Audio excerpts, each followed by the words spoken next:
दोस्तों, क्या हम कभी एलियंस ढूंढ पाएंगे? इंसान बरसों से एलियन की तलाश कर रहा है। उसकी तलाश के लिए कभी दूरबीन की मदद ली जाती है तो कभी अंतरिक्ष में दूरबीन और यान भेजकर उसे तलाशा जाता है। बहुत दिनों से धरती से रेडियो तरंगे भी भेजी जा रही हैं ताकि अंतरिक्ष में कोई इंसानों जैसी बस्ती हो तो वह उन्हें सुनकर जवाब दे दें। मगर अब तक एलियन ने इंसान के किसी भी संदेश का कोई जवाब नहीं दिया है। अभी करीब 100 साल हो चुके हैं जब से हम ब्रह्मांड में अपनी मौजूदगी के संदेश प्रसारित कर रहे हैं। दुनिया की सबसे पहली घटना जिसका बड़े पैमाने पर टीवी पर प्रसारण हुआ था वो 1936 में बर्लिन में हुए ओलंपिक खेल थे। इस दौरान पैदा हुई रेडियो तरंगे अब तक लाखों करोड़ों किलोमीटर का सफर तय कर चुकी होगी। बहुत मशहूर सीरियल गेम ऑफ थ्रोन की रेडियो तरंगे अब तक हमारे सबसे करीबी सौर मंडल से भी आगे पहुंच चुकी होगी, मगर एलियन का जवाब अब तक नहीं आया। आखिर क्यों? दोस्तों, एक बार फिर से स्वागत है आपका हमारे नए यूट्यूब चैनल रिसर्च फिक्शन पे। तो आइए जानते हैं। अंतरिक्ष में एलियन की खोज में जुटी संस्था SETI से जुड़े सेथ शॉस्टॉक कहते हैं कि हमने एलियन के बहुत सारे रूप फिल्मों में देखे हैं, इसलिए उनकी एक खास तस्वीर हमारे जहन में बन गई है।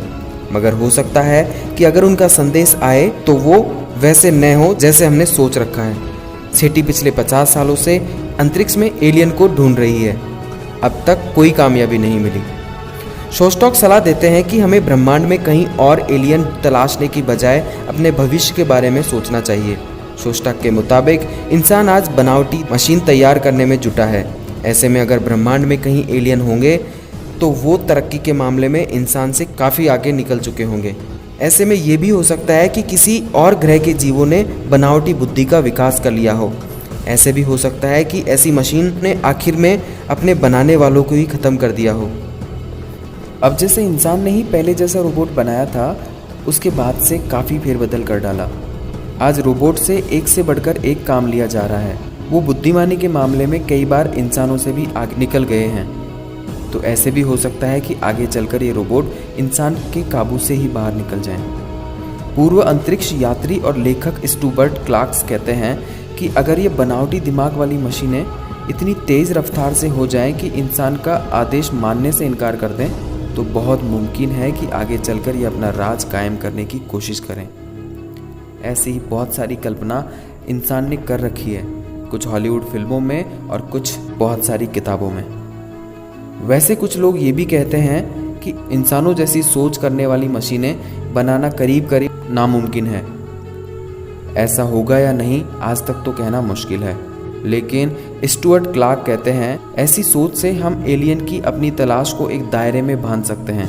एलियन तलाशने वाली संस्था सेटी कुछ रेडियो दूरबीनों की मदद से अंतरिक्ष में एलियन के संदेश को सुनने की कोशिश करती है, खास तौर से उन जगहों पर जहां अंतरिक्ष यानों ने नए ग्रह की संभावना जताई है।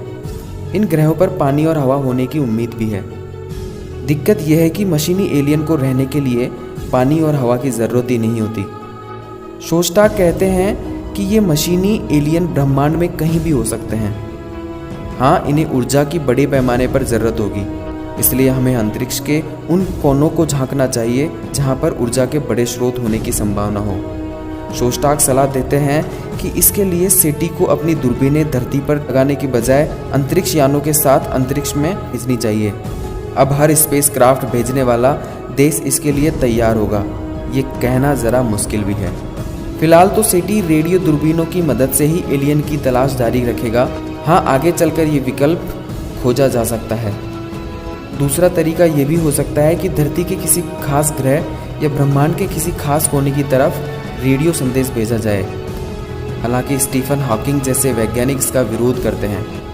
उन्हें इस बात का डर है कि धरती के लिए खतरा ना बढ़ जाए, क्योंकि ये हो भी सकता है कि हमसे ताकतवर जीव ब्रह्मांड में कहीं हो और वो हमारे बारे में अब तक नहीं जानते हों, मगर रेडियो संदेश मिलते ही हमें तलाशना शुरू हो जाए। ऐसे में मानवता का भविष्य खतरे में पड़ सकता है। लेकिन अभी भी ये सवाल है कि क्या हम एलियन तलाश पाएंगे? शॉस्टॉक और स्टुअर्ट क्लार्क कहते हैं कि न तो इससे इनकार किया जा सकता है और न ही पक्के तौर पर कहा जा सकता है। लेकिन हाँ, जब तक इंसान एलियन को ढूंढ नहीं लेगा तब तक हमें तलाश जारी करनी होगी। दोस्तों, आज के लिए बस इतना ही। अगर आपको ये वीडियो पसंद आई हो तो हमारे चैनल को सब्सक्राइब करें और इस वीडियो को लाइक और शेयर करें। धन्यवाद।